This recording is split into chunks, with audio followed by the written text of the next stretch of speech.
Good evening, card fighters, and welcome back to the Prime Vanguard channel. In today's video, we'll be discussing my Divine Sisters deck profile. Now, Divine Sisters are an archetype that finally got their own deck with their new grade 3 Arrozconleche. Excuse my Spanish, it's not the best. I think that's how you pronounce it. But they now are an archetype with their own Vanguard, and they have their own unique playstyle, focusing on reverse stacking the deck as using the power of the generic Divine Sisters to accomplish this strategy, or the strength of the generic Keter Sanctuary units, which we know how powerful these are with these most recent sets, has made this deck a unique style of play and really decent on its own. Because this is a brand new archetype now that there is a Vanguard focused around it, it definitely needs more support in the future to focus around what Arrozconleche wants to do as a Vanguard, but I do think that this is a playable deck that you can have a good time with. Again, the reverse stacking style of play makes it different compared to something like Soul Rhyron or Hexa Orb Sorceress, because you can focus on reverse stacking that deck and then still playing with the normal accelerated aggression that Keter Sanctuary is known for due to all the superior calling, or you can focus completely on a tempo beatdown style of play like I personally do, to have a regular game of Vanguard with the rushing, the power stacking, but use the compression or drawing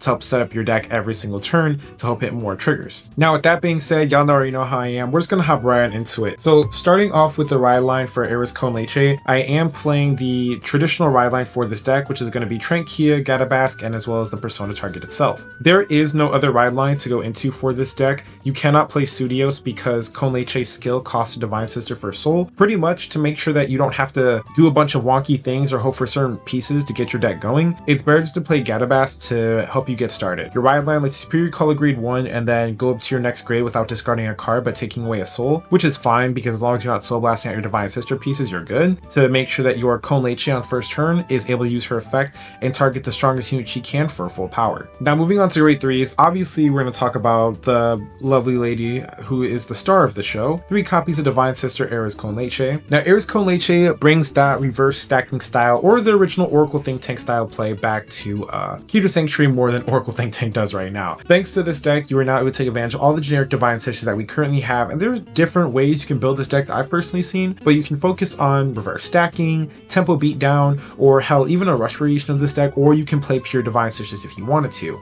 I will say that the pure variation of this deck isn't the strongest right now because the Divine Sisters themselves, at least the best ones outside of the generic ones that you can use within this deck, are all archetype locked, and some of them don't have effects that actually work well with Conleche, which is why I don't play a pure variation compared to, some of the more generic variations that you can. However, Conleche has everything she needs to be good.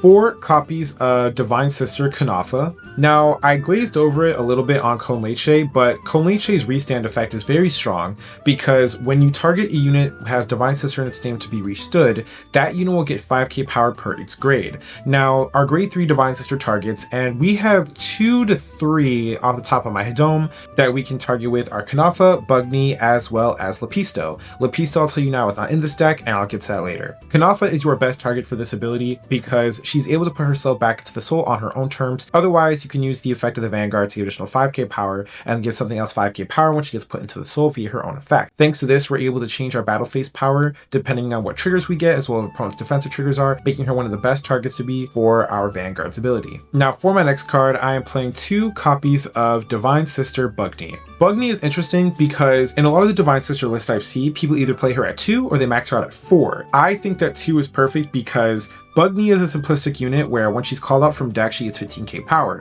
However, if you do not call this card out from deck, it is just a generic grade 3 in your hand with no other benefits to give you. I think that because we cannot cycle our Divine Sisters back into the deck or shuffle them back in, that makes Bugni not that great in this deck or get any benefit from it. Because if you don't call her out from the deck, you're not going to have a unit that can do anything for you, and you're just stuck on relying on generic grade 3 power as well as the benefit of Conleche to make her numbers actually matter. I think that 2 is perfectly fine. You have a lot of compression in this deck due to Conleche's ability, as well as the reverse stacking. So if you see Bugni from like a top deck check or something, you can just stack her to the bottom, and then when you see her with Conleche, she'll actually be relevant. Now, moving on to grade 2s, for my non-Divine Sister target, I am playing 3 copies of Asperoni and Saphira. I've grown such a great appreciation for this unit now that it is generically available. Asperoni and Saphira is really powerful in this deck as her ability to check the top card of the deck and discard it or call something out from the drop zone, whether it be dual grade 2 or higher or an order, is very powerful in this deck. I play other orders outside of my Regallus piece, so this card has additional value in my variation of this deck because of that. Now, Asperonian Saphira is one of the few cards you can call to the board to start setting your board back up and also give you an early game, because once again, we can call those grade 2 Divine Sisters or orders back to our hand, take advantage of them later, while also having another card outside the Divine Sisters themselves that can look at the top card of the deck and stack it. The inspiration for this card came from a couple of Japanese lists that I've seen. I thought it was way better than playing the Divine Sister that lets you Soul Blast 1 and get a set order defense piece. I don't think that card is bad. I just rather have something that can once again help me in the early game to keep up with everything else that's strong right now, and then also give me additional board as well as advantage my orders again, and obviously deck stacking because that's what this deck wants to do. Now obviously from my Divine Sister targets, I'm playing one of the strongest Divine Sisters currently in the game right now, Divine Sister Biscotti. Our Energy Cycler, thank goodness, is a Divine Sister, and Biscotti is way more impactful in this deck than I gave her credit for. Thanks to Biscotti's ability and also being a Divine Sister, on your Persona Ride turns you have a searchable extender that gives you also deck stacking,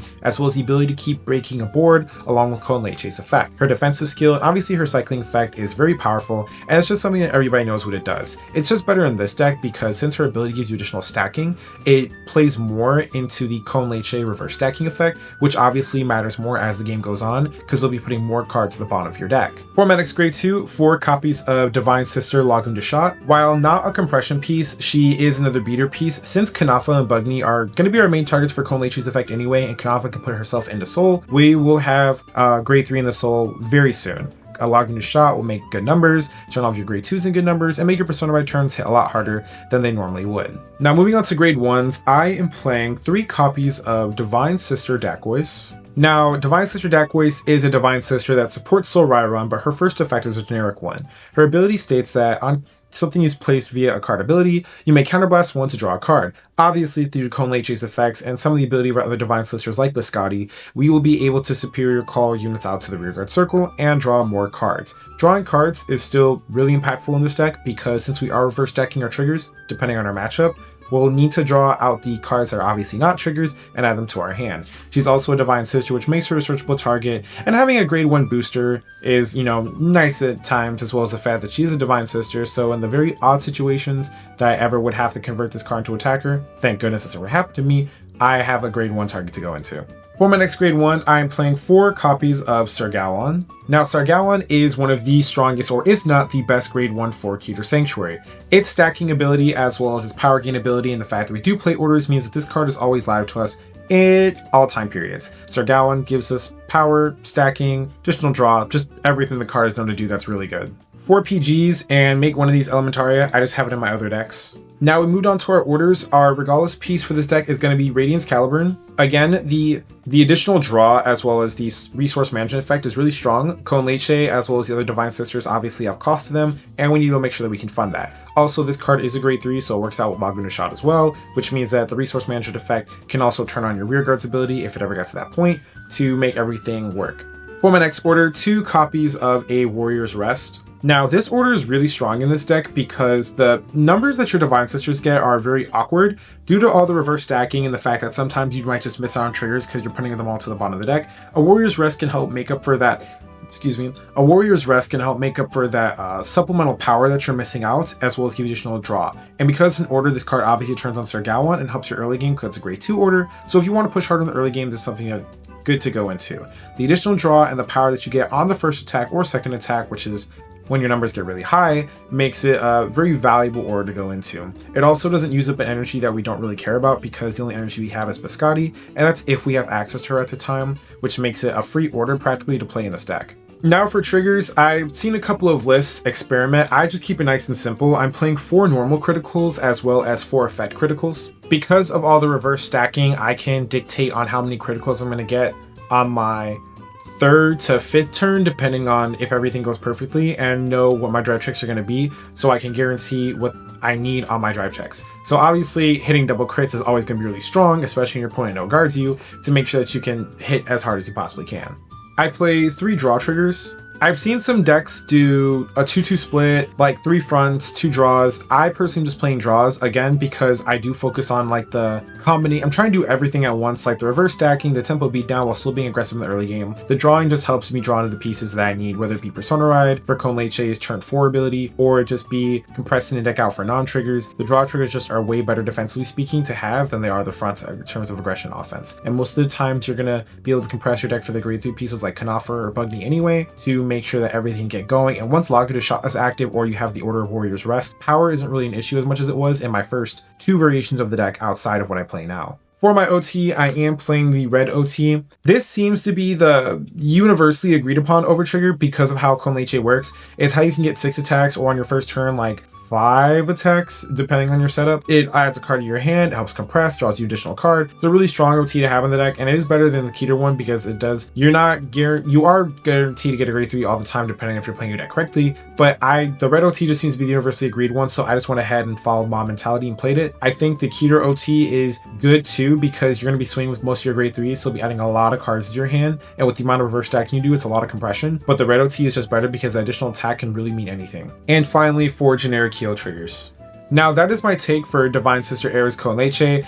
I am going to give this deck, for my final thoughts, a C. Honestly, I'm gonna give it like a D+. It's not the worst deck. It's playable to an extent, but the problem is the fact that the Divine Sisters, because they're all spread out and they were originally meant to be an archetype on their own, the stronger Divine Sisters are locked into different archetypes, and the generic Divine Sisters just have mildly powerful effects, and they don't have enough support to play into their own playstyle of reverse stacking to make this deck work, which is why, unfortunately, it's playable, but it's not very strong. And a lot of other generic or lower tier decks will have an easy time getting over this once they figure out your strategy and they start rushing you very hard, especially if you're not hitting triggers, if you're not seeing pieces, and you're missing on a Persona Rides. This deck has a very bad time if it doesn't see certain pieces, and it really is unplayable at turn 3 after if you cannot hit Persona Ride, because Conleche seeing another copy of herself is how you can do your 5 attack turns turn 4 onwards, which means if you don't see that, your deck is really screwed in terms of power as well as upkeep of your actual playstyle of reverse stacking. Now, with that being said, I hate to end it on a bad note, but let me know what you guys think about my Arrozconleche deck in the comment section below. Tell me how I can improve it. Which style of this deck do you like? Do you like the tempo beatdown? Do you just focus completely on the reverse stacking? The inspiration for this particular deck profile came from, again, a couple of Japanese lists that won throughout this year, as well as I was watching Midheaven Vanguard's deck profile on it, which I'll leave in the link in the description below. Those 4 deck profiles from the WCC, me checking on those, as well as Midheaven Vanguard, were the big inspiration for this deck, because I was really confused on like how to build it, because I was playing a pure variation at first and I was really disappointed with what I was seeing, and I was like, this is it. And then I started experimenting and seeing the other things they were playing, and I finally just came to an optimal list that worked for my playstyle and my approach to it. But if you think differently, or if you have something to add to this video, please put in the comment section below. Let's get a discussion going. With that being said, I am your host, Prime Vanguard, and I'll catch y'all later. Peace.